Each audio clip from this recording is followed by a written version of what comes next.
Светиот пророк Илија е еден од многу почитуваните пророци во православната црква, бидејќи со неговото име се поврзани многу настани во Библијата.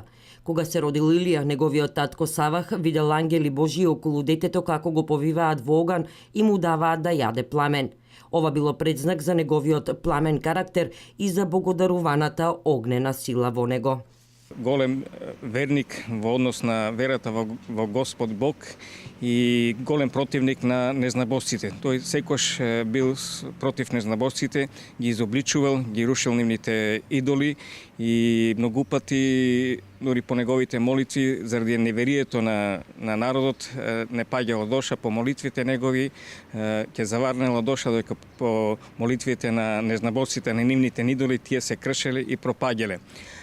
Свети Илија е еден од пророците кој жив бил земен на небото со огнени коли, а во народните верувања на словенските народи, светецот Илија добил особини од словенската митологија.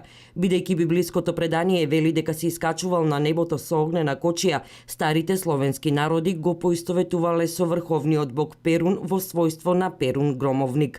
Тој создавал молњи, громови и бури и поради истите особини е наречен Илија громовник. Според житијата, пророкот Илија повторно ќе се јави и ќе проповеда пред второто доаѓање на Исус Христос на земјата, но и кога ќе дојде крајот на светот, за да ја сотре силата на Антихристот.